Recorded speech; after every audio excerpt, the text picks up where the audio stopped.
यहां बहुत कमी होती है।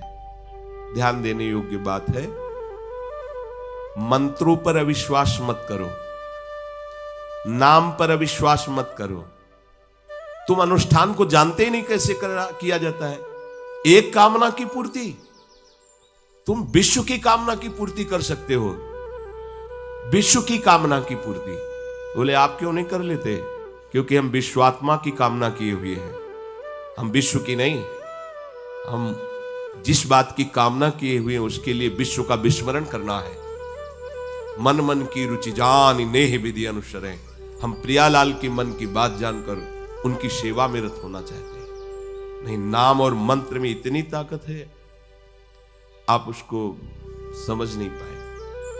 आप विचार करके देखिए, जब कोई पवित्र अनुष्ठान कोई राक्षस करता था तो बहुत पहले से ही वो मदिरा त्याग देता था, मांस खाना त्याग देता था, दूसरे की निंदा करना त्याग देता था, अपवित्रता का त्याग कर देता। परम पवित्र ऋषियों की तरह होकर वो तब अनुष्ठान करता था, यद्यपि वो जगत विनाश के लिए अनुष्ठान होता, पर उसके लिए भी पवित्रता की ऐसी आवश्यकता थी।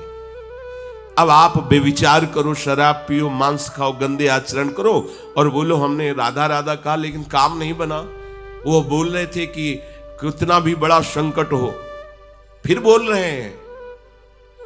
अगर भयानक से भयानक विपत्ति को ऐसे न नष्ट कर दे तो बता देना, कृष्णाय वासुदेवाय हरे परमात्मने प्रणतः क्लेश नाशाय गोविंदाय नमो। इसका जप करो और जब तक तुम्हारा काम पूरा ना हो जाए ब्रह्मचर्य से रहो। झूठ मत बोलना, मदिरा मत पीना, मांस मत खाना, और ना काम हो जाए तो मैं बताना कि भारी से भारी विपत्ति का नाश करके भगवान श्री कृष्ण का आश्रय उसे ऊंचे उठा देगा, इस जगत की धरा से उठा देगा। विश्वास में आप मदिरा पियो, मांस खाओ, बेविचार करो, सोचो 1,00,000 2,00,000 महात्मा को दे देंगे, हमारी कामना पूर्ति हो जाएगी। बिल्कुल भूल में मत रहना। आपको संशय होता है, नाम पे संशय होता है, मंत्रों पे संशय होता है, शास्त्र के विधान पर आप चलते हो, शास्त्र विधान से कहां चलते हो? अरे हम जब कह रहे हैं कोई राक्षस भी अनुष्ठान करता था तो वो इन नियमों का पालन करता था। इतना अनुष्ठान में कि मेघनाथ को पैरों से मार रहे हैं बंदर भालू, पर वो ना मंत्र छोड़ रहा है, ना हिल रहा है, ना उनकी तरफ देख रहा है। इतना सहनशील होना चाहिए अनुष्ठान के लिए।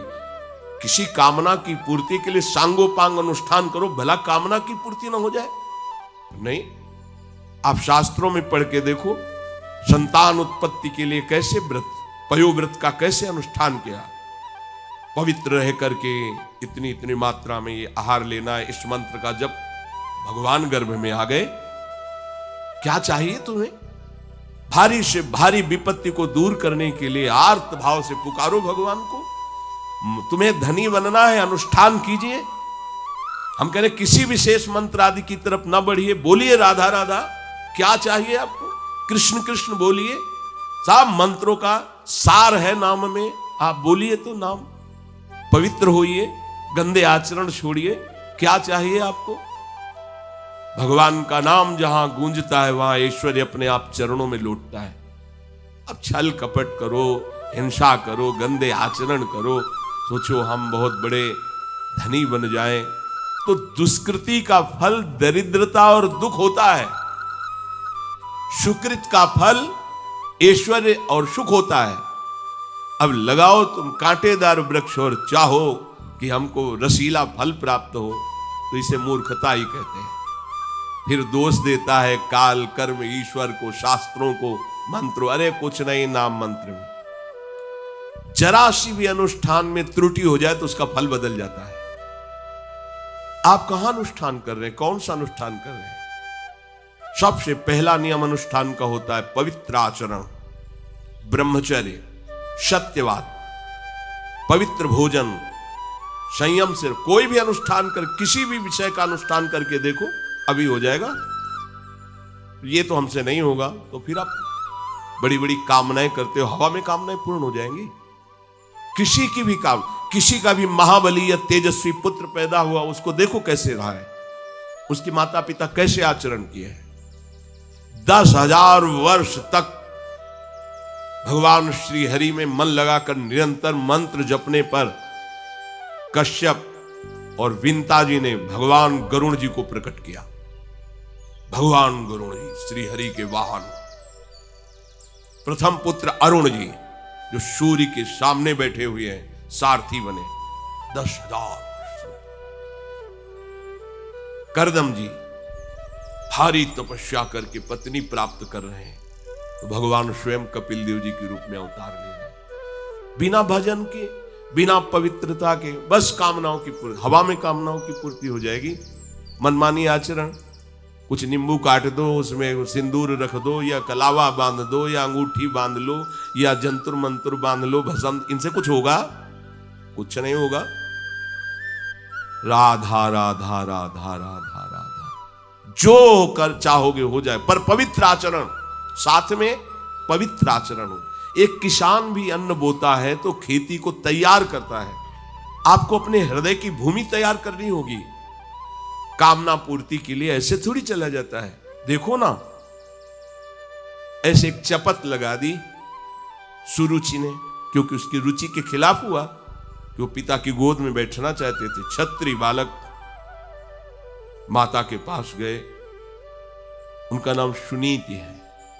वो सुंदर नीति से चलती है, वो रुचि से चलती है, सुरुचि अपनी रुचि, और वो सुनीति सुंदर नीति से चलती है। मां, पिताजी ने गोद में बैठाला नहीं, और मां ने चपत लगा दी और कहा तू ऐसे कि गर्भ से प्रकट हुआ है, सिंहासन का अधिकारी नहीं।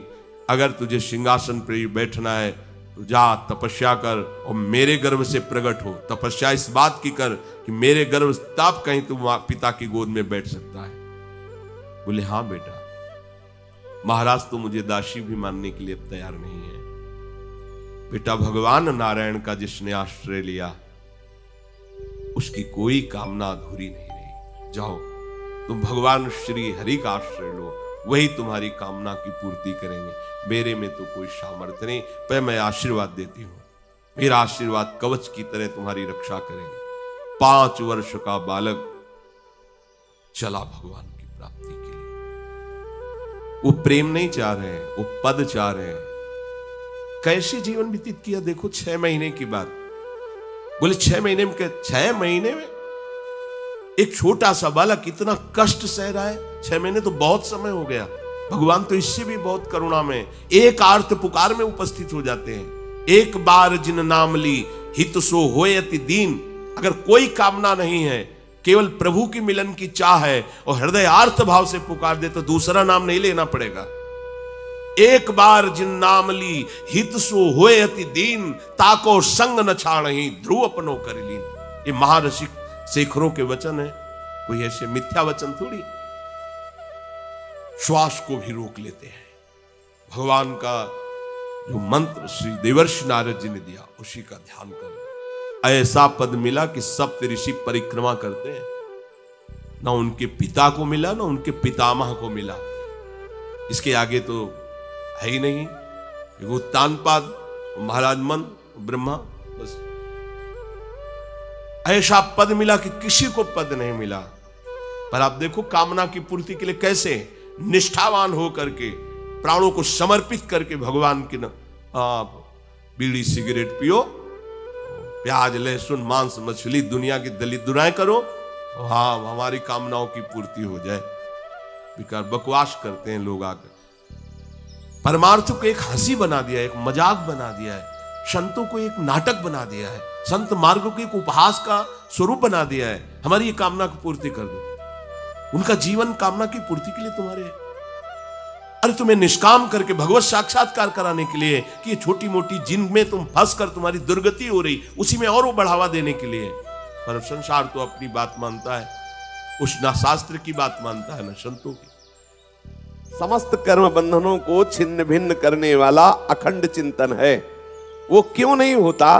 तो यहां वर्णन करते हैं, प्रभु का तुम अंश हो लेकिन ये स्वीकार नहीं कर पा रहे हृदय से। अपने को संबंधी मान रहे हो कि ये मेरे, ये मेरे, ये मेरे, तो उन्हीं का चिंतन हो रहा है।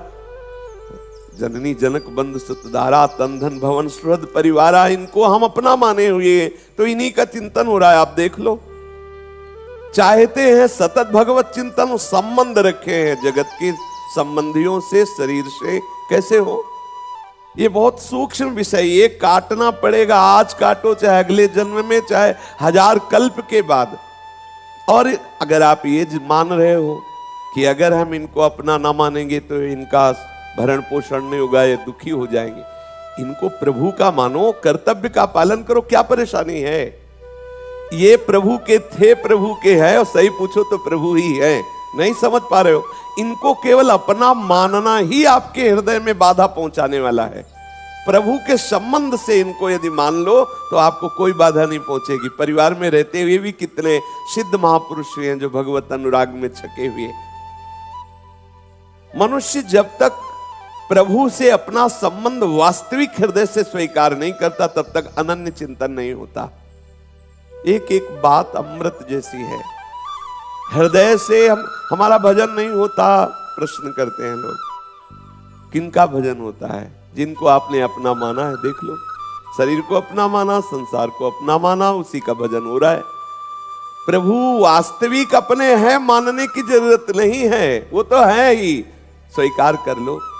एक होता है कि है नहीं पर मान लेते हैं, ये तो है ही, तुमने स्वीकृति गलत कर ली इसलिए तुम्हारा भजन बाधित हो रहा, नहीं अखंड भजन होने लगे।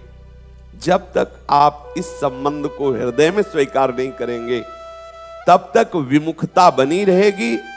प्रभु से अपने को अलग मानते रहेंगे। प्रभु के नित्य संबंध को स्वीकार ना करने के कारण प्रभु की विमुखता होती है। विमुखता के कारण संसार सामने होता है और उसी का चिंतन मनन होता है। साधक को चाहिए कि ये हृदय में बैठा ले कि जितने संबंध है ये सब भगवत विस्मरण कराने के लिए माया ने भेजा है। ये स्वीकार कर पाएगा? लगता है कि ये सब क्या बातें हो रही हैं, कितना हमें परिवार के जन प्यार करते हैं, ये तो हमारी माँ, ये हमारे पिता, ये हमारे परिवार के परिजन हैं। यही तो उसकी चाल है। माया और कहते किसे हैं? यही तो उसकी चाल है। ये मैंपन मेरापन करवा के ही प्रभु को विमुख कराए। बहुत चाल सूक्ष्म है इसकी, अनंत जन्मों से इसी में हमें फंसाए हुए, इसी में फंसाए हुए। स्वयं प्रभु आदेश कर रहे तो आपको क्या भय करना?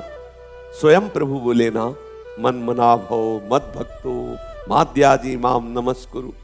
अगर हमें डर लग रहा है कि कहीं ऐसा ना हो कि हमें पाप लग जाए तो प्रभु कह रहे सर्वधर्मान परित्यज्य मामेकम शरणम व्रज अहम त्वाम सर्व पापेभ्यो मोक्षयिष्यामि मा शुचः। मत डरो, मत डरो। हमारा जन्म केवल प्रभु प्राप्ति के लिए हुआ है, केवल प्रभु प्राप्ति के लिए, कोई अपना नहीं है। ये तो केवल माया ने ऐसे दृश्य खड़े कर रखे हैं कि जो हमें समय दिया गया है 50 वर्ष 60 वर्ष, उसे हम भूल भुलैया में भूल जाएं, प्रभु का स्मरण न करें और फिर हम आगे नवीन नवीन जन्मों में नाना प्रकार के दुख भोगे। प्रभु के साथ जो हमारा संबंध है उसे स्वीकार कर लो। उसकी स्वीकृति से आप देखेंगे जागृत में, स्वप्न में, सुसुप्ति में हर समय आप प्रभु में ही हैं। जैसे हमारे स्वप्न भी संसारिक आते हैं, हम सोते भी संसार में, जगते भी संसार में, क्योंकि इसे अपना माने हुए हैं। अटल रूप से सदा बना रहने वाला संबंध था, है, रहेगा हमारा जो प्रभु से है। और ये जो माँ बाप परिवार आदि का संबंध है, ना कभी अटल था ना कभी अटल रहेगा, ये बीच में केवल दिखाई दे रहे हैं। अव्यक्तादीनि भूतानि व्यक्त मध्यानि भारत अव्यक्त निधनान्येव तत्र का परिदेवना। ये पहले भी हमारे नहीं थे, बाद में भी हमारे नहीं रहेंगे, बीच में तुम्हारे लिए इसीलिए केवल भेजे गए कि भगवत चिंतन छोड़ दो। इनके राग में फंस के, इनके मोह में फंस के भगवत चिंतन छोड़ दो, अपना जन्म व्यर्थ कर दो। ये माया की चाल है। और भक्ति की महामहिमा में ऐसी चाल है कि वो इन सब बंधनों से मुक्त करके सबकी ममता ताग बटोरी, मम पद मन ही बांध बर डोरी। ये कोई बिरला भाग्यवान समझ पाता है, नहीं तो बहुत ही विचित्र माया है। बहुत जिससे बात करो जो माया बहु बार नचावा, जास चरित लख का हो न पावा, शिव विरंच का मोहई को है बपुरान। बहुत विचित्र, इसीलिए देवी हृषा गुणमयी मम माया दुरतया मामे ये प्रपद्यन्ते माया में ताम तरंती। केवल प्रभु से अपनापन, केवल प्रभु के चरणों से अपनापन, वही इस प्रपंच नहीं, बहुत ही विचित्र प्रपंच है। न जाने कब कहां से कैसे खड़ा हो जाता है, कैसे फंसा लेता है साधक को। जहां भगवत चिंतन में कमी हुई वो फंसा लिया माया ने, कोई न कोई रूप लेकर के ऐसा आकर्षित किया, भगवत चिंतन रहित कर दिया। मानने लगता है ये मेरे माँ, मेरे पिता, मेरा पुत्र, मेरी पत्नी, और अब सोचता है भजन बन जाए। कैसे बनेगा? याद उन्हीं की आएगी जिनसे आपने मेरापन किया है। मैं अमुक का लड़का हूं, अमुक मेरा लड़का है, इस भाव में मगन हो और चाहते हो कि प्रिया प्रीतम के ध्यान में लगे, प्रिया प्रीतम के भजन में लगे। देख लो करके कैसे हो। और मैं प्रिया प्रीतम का, प्रिया प्रीतम मेरे, ये बैठा लो हृदय में। जे ही राग नष्ट होगा तो आप देखोगे एक तार भजन होने लगा। अनादि अविनाशी सर्वोपरि महाप्रेम स्वरूप युगल सरकार मेरे थे, मेरे हैं, मेरे रहेंगे। हम ये नहीं मानते, इसीलिए विमुख होकर संसार के राग में फंस गए। जो मान लेगा तो हरदम ये भाव बना रहेगा, स्मृति बनी रहेगी। इसी को भजन कहते हैं, हरदम उनकी स्मृति याद आना। वास्तविक संबंध नित्य युक्त संबंध है प्रभु से, इसे स्वीकार कर लो। बाहरी जितने संबंध है, गोस्वामी तुलसीदास जी कह रहे, सुत बनिता आदि जान स्वार्थ रत, ना करू नेह सभी ते, अंतहि तो ही तजेंगे पामर, तू न तजय अबहि ते। जो सांसारिक भोग और संग्रह में लगे हुए हैं, वे कभी यह निश्चय नहीं कर सकते कि मुझे भगवत प्राप्ति करनी है। वो दृढ़ व्रताह नहीं हो सकते। वो अभी सुनेंगे, बाहर निकल के चले जाएंगे, सब कथा वार्ता है, सुनी आए कथा, बस इतना। और बहुत और कृपा हुई तो कोई ऐसा प्रश्न करेंगे संसारिक, ये कैसे पूर्ण हो, वो कैसे पूर्ण हो, या थोड़ा भजन संबंधी। लेकिन दृढ़ व्रताह नहीं हो सकते। दृढ़ व्रताह, मेरा जीवन प्रभु के लिए, मेरे प्रीतम प्रभु। आप बस जन्म मरण के चक्र में नहीं फंसना, आप तो प्रियालाल के प्रेम में डूब। ये दृढ़ व्रता, ये निश्चय नहीं कर पाते। जो राग में फंसे हुए जन है, ये निश्चय नहीं कर पाते। ये निश्चय होना बहुत बड़ी उपलब्धि है। जिस उपासक के हृदय में निश्चय हो गया ना, अब मुझे भगवत प्राप्ति करनी है, मुझे प्रिया प्रीतम से मिलना, बहुत बड़ी उपलब्धि है। ये हम वाणी से बोल देते हैं कि मुझे भगवत प्राप्ति करनी है, हृदय से नहीं। हृदय में आएगा तो फिर आग लग जाएगी। ये बात आते ही आग लग जाती है, चैन नहीं मिलता। कैसे बताएं, वो बड़ी विकलता रहती है उपासक के हृदय में। अच्छा, इसमें मिल जाने पर और विकलता बढ़ती है।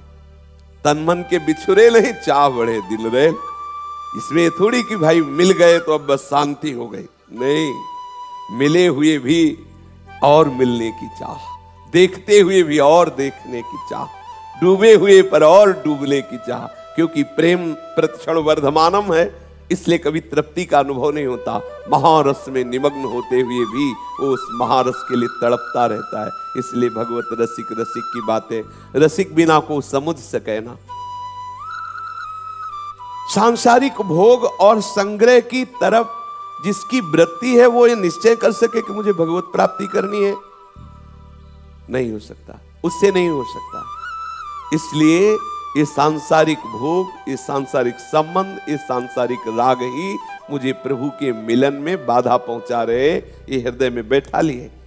ये जो हम कर्तव्य की बीच में बात ले आते हैं कि तो क्या हम अपने कर्तव्य का पालन न करें? तो कब कहा गया कर्तव्य का पालन न करो? कर्तव्य का पालन करो प्रभु की प्रसन्नता के लिए, प्रभु का स्मरण करते हुए। हो गया ना? ये जो आप राग किए हुए हो, अपना माने हुए हो, ये तुम्हारे कर्तव्य का पालन नहीं होने देगा, ये भगवत स्मरण नहीं होने देगा, ये तुम्हें भगवत प्राप्ति नहीं होने देगा। आप फिर मोह में फंस गए। वो कर्तव्य नहीं है। कर्तव्य क्या है? भगवत प्रसन्नता के लिए, भगवत आराधना के भाव से पूरे परिवार को आप खूब दुलार करो, भगवत प्रसन्नता के लिए। और भगवत स्मरण करते हुए देखो, आपका परिणाम देखो, भगवत प्राप्ति होगा। आपका परिणाम देखो, आनंद होगा। आप सम हो जाएंगे, द्वंद्वों पर विजय प्राप्त कर लेंगे। लेकिन हम कर्तव्य की बात करते हैं और अपनी स्वार्थ बुद्धि, वासना बुद्धि, मोह बुद्धि से हम फंसते चले जाते हैं। क्या फंसना कर्तव्य है? मनुष्य जीवन तो साधन धाम, मोक्ष कर द्वारा क्या हम मुक्त हो रहे हैं? आप देखो, प्रतिपल हम बंधते जा रहे हैं या मुक्त होते जा रहे हैं? अगर बंधते जा रहे हैं तो सिद्धांत गलत है ना। और अगर आप विश्राम भूमि की तरफ जा रहे हैं, आपके ऊपर द्वंद्वों का प्रभाव नहीं पड़ रहा है, निरंतर भजन चल रहा है, तो खुद हृदय प्रमाण है। हृदय प्रमाण है, आपको बताएगा कि आप मुक्तता की तरफ जा रहे हैं या बंधन की तरफ जा रहे हैं, आप प्रीति की तरफ जा रहे हैं या राग की तरफ जा रहे हैं, आप दृढ़ व्रती होकर के प्रियालाल के अनुराग रस के मार्ग में जा रहे हैं या दृढ़ व्रती होकर भोगों की तरफ। बस मुझे ये भोग मिल जाए, मुझे ये विषय मिल जाए, मेरा ये काम बन जाए, इसमें है आप दृढ़ व्रती। भजन की दृढ़ व्रती थोड़ी है। तो आप अंदर से देखिए, ये साधना, ये उपासना अंदर अपने को सुधारने के लिए। हम क्या करते हैं, जो बात सुनते हैं वो दूसरों पर प्रयोग करने लगते हैं, ये अज्ञान है। दूसरों पर प्रयोग करने के लिए सत्संग नहीं होता, सिर्फ अपने हृदय को सुधारने के लिए होता है। ये निश्चय कर लेना कि इस जीवन में अब हमारे को भगवत प्राप्ति करनी है, ऐसा निश्चय जो कभी किसी भी स्थिति में विचलित ना हो, केवल उद्देश्य पर दृष्टि रहे हर कार्य करते हुए, निश्चय में अदृढ़ता आ जाए, सांसारिक कोई भी व्यक्ति वस्तु स्थान हमारे निश्चय को टाल ना सके, ऐसा दृढ़ व्रती निरंतर भजन करता है। जैसे सांसारिक मनुष्य कुटुंब का पालन करता है ममता पूर्वक, कितना रुपया इकट्ठा हो जाए, कितनी भोग सामग्री इकट्ठा हो जाए, वो इसी विचार में रहता है लोभ पूर्वक। ऐसे ही भक्त रहता है, कितना नाम जप कर ले, कितनी बार प्रभु की लीलाओं का और गायन करें, वाणी पाठ, कितना हम भजन करें, ये उसके अंदर लोभ रहता है। जो दृढ़ व्रती होता है ना, उसके अंदर ऐसा लोभ होता है। जो संसार का रागी होता है ना, उसके अंदर ऐसा लोभ होता है, खूब भोग सामग्री आ जाए, रुपया आ जाए, ऐसा। और जो भजन मार्ग का पथिक होता है, अपने हृदय को जांचना इसमें, उसके अंदर लोभ होता है, और नाम जप कर लो, और पाठ करो, और रात में जग कर भजन करूं, कोई जान न पावे, ऐसा भजन। लगन पूर्वक, लोभ पूर्वक भजन करना। अभी हम लोभ पूर्वक भजन नहीं करते, भजन का लोभ नहीं जागृत हुआ है, अभी विषय भोगों का लोभ है। ये मान सम्मान बहुत जहर है, बहुत बड़ा जहर है। वाणी में पढ़ने से नहीं समझ में आता, बहुत बड़ा जहर है। जब कभी जीवन में परिस्थिति ऐसी आती तब समझ में आता है। सम्मानम कल्याति घोर गर्लम, प्रभु का विस्मरण करा देने की ये आखिरी चोट होती उपासक पर। मान, कीर्ति, सम्मान, ये बचना चाहिए। ये प्रणाम नमस्कार, ये हमें जो बाहर से मिलते हैं उससे स्वीकार करते हैं, इससे फिर पुनः वो हम जागृत हो जाता है और हमारा भजन मार्ग रुक जाता है। हमें लुभायमान होना है प्रभु पर, अपने पर नहीं, अपने सद्गुणों को नहीं। ये प्रभु के द्वारा प्रदत्त सद्गुण है। बड़ी विपरीत दशा आ जाती है मान से, सम्मान से, बड़ी विपरीत दशा आ जाती है। अपने को श्रेष्ठ साबित करने के लिए पाखंड अंदर प्रवेश कर जाता है, दंभ प्रवेश कर जाता है, नाटकबाजी शुरू हो जाती है। बहुत विचित्र। बचना इस सम्मान से, ये आखिरी आक्रमण है माया का। जो इस कीर्ति, मान, सम्मान से अपने आप को बचा ले गया, वो महात्मा निश्चित भगवत रस का अनुभव कर लेता है। नहीं तो ये आखिरी ये घाटी है, इसमें गिरा देता है, बड़े बड़ों को गिरा देता है मान सम्मान आदि में। हमारे अंदर लोभ जग जाए यदि भजन का, तो ये प्रणाम नमस्कार ये अच्छा नहीं लगेगा। भजन की लगन, भजन का लोभ, जैसे एक विषयी पुरुष को धन की लगन, भोग संग्रह की लगन लगती है, ऐसे हमें भजन की लगे। प्रेम पूर्वक प्रभु का नाम सुमिरन करते हुए, कभी नाम कीर्तन करते हुए, कभी पाठ करते हुए, कभी सेवा करते हुए हम एक निरंतरता बनाए रहें। देखो ध्यान दीजिए, जो नारद जी कह रहे हैं सर्वदा, वो निरंतरता बनाने के लिए कह रहे हैं। हम कभी नाम जप कर रहे हैं, कभी वाणी पाठ कर रहे हैं, कभी ठाकुर सेवा कर रहे हैं, कभी सत्संग सुन रहे हैं, कभी दर्शन। एक निरंतरता हमारी दिनचर्या में आए। कोई भी मिनट ऐसा ना हो जो उस निरंतरता को तोड़ने वाला हो। जरा विचार करो, आपकी दिनचर्या में निरंतरता है? जब से आप सो के उठते हैं और जब आप शयन को जाते हैं, इतने में बीच में निरंतरता है आपका? खाते पीते, चलते उठते, बैठते, क्रिया करते, सोते जागते, निरंतरता है? इसको देखिए। उस निरंतरता में बाधा क्या है उसको देखिए। जो बाधा है क्यों बर्दाश्त कर रहे हो देखिए। क्या वो शास्त्र आज्ञा सम्मत है? क्या वो गुरुदेव की आज्ञा के अंतर्गत है?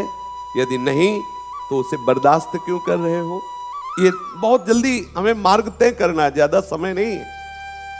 ये अगर बाधा स्वीकार करते हुए आगे हो जाएगा, ऐसा ये नहीं चलना। ये साधक कभी ना करे। ये जो हमारे अंदर कि आगे चल करके हो जाए, ये नहीं, अभी ठीक करना है अभी।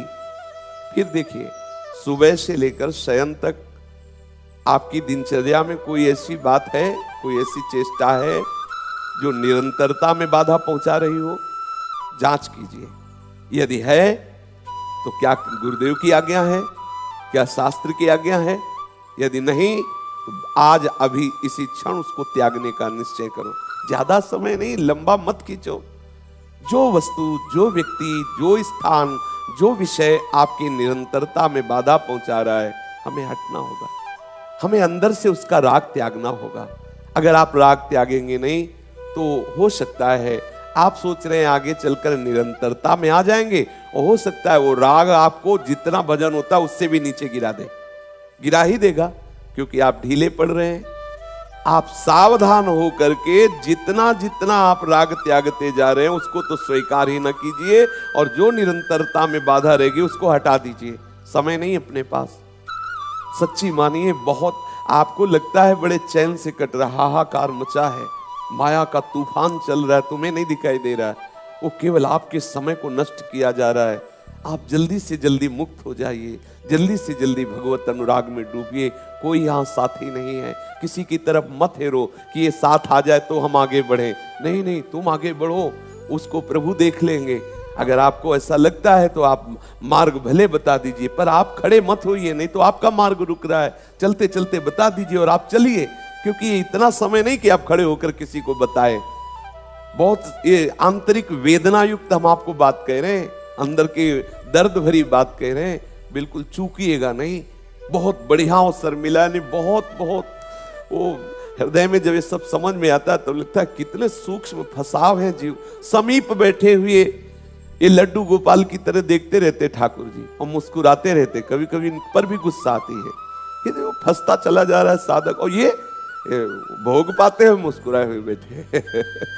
जय माला डाल दो और आरती करो, पूजा करो, प्रियाजू के साथ खेल रहे हो या पीट रहा है उपासक। अरे अगर ये एक मुस्कुराहट बाहर करके दिखा दे तो झंझट खत्म हो जाएगा। कभी कभी इन पे भी गुस्सा आता है, यार थोड़ा तुम भी तो ऐसा करो, कोई इतने कमजोर तो हो ले। बस एक बार अगर ये मुस्कुरा दे सामने आके, फिर किसी भी इंद्रिय और मन की ताकत ले कि विषय की तरफ चला जाए। पर पता नहीं कब तक वो देखेंगे ऐसा कि रोए तो कम से कम, वो देखते हैं कि रोए तो कम से कम, रुला लो जब तक रुलाना है आपको। बका बात वैसे तो ज्यादा इन्हीं से बनेगी, पक्का समझो एक बार मुस्कुरा दें आकर के, बस हो गया काम हमारा जन्म जन्मांत। अच्छा इसमें कोई इनका कुछ खर्चा नहीं होता, पर पता नहीं क्यों फंसाए हुए हैं। देखो न जाने कौन से गुण पर दया निधि रीझ जाते हैं, पर अपनी तरफ से हम ऐसी चेष्टा करें। हम वाणी संबंधी भगवत स्तोत्र, भगवत लीला गायन करें, नाम जप करें, शरीर संबंधी चेष्टा भगवत प्रसन्नता के लिए करें, और प्रभु को नमस्कार करने का नियम ले लें। ये बड़ी सूक्ष्मता है। हमने गुरुजनों को, महापुरुषों को देखा, ठाकुर जी को दंडवत करने का नियम 108 बार दंडवत। आप 108 बार न कीजिए तो 51 बार, 11 बार, 21 बार करना चाहिए। दास्य भक्ति पुष्ट होती है, शरीर अभिमान गलित होता है, करना चाहिए। जरा विचार करो, कई बार सत्संग में हुआ होगा, कै दंडवत करते हो ठाकुर जी की, गुरु जी की, जो आपके सिंहासन में विराजमान है। सेवा करके, 4 परिक्रमा करके एक नियम ले लो। 11 हमने देखा श्रीधर बाबा को, शरीर काम नहीं कर रहा था, वयोवृद्ध था, 2 लोगों को बोलते थे पकड़ो, दंडवत करते, फिर उठते, फिर दंडवत करते, फिर उनको पकड़ के उठा। वो अपने नियम जो पुराने संत महात्मा हुए नियम के दृढ़ पक्के रहते थे। अपने क्या नियम है, ओहो आश्चर्य। चरणामृत नहीं मिला उस दिन तो भोजन नहीं पाया। क्या आपको याद आती है कि आप अपने ठाकुर जी का चरणामृत पिए बिना आप चाय ना पिए, आप भोजन ना खाएं? आप ऐसा नियम लिए? कहाँ वैष्णवता है? विचार करके देखो। फिर कहते हो हमारा मन उद्दंडता कर रहा है, भजन नहीं कर रहा। आप सिद्धांत स्वीकार नहीं किए हो। नियम रखो, कुछ तो नियम रहे। जब तक ठाकुर का चरणामृत, उनके चरण में चढ़ी हुई तुलसी जिह्वा पे नहीं जाएगी, तब तक हम भोजन नहीं करेंगे, हम चाय नहीं पिएंगे, हम नाश्ता नहीं करेंगे, पहले अपने ठाकुर का चरण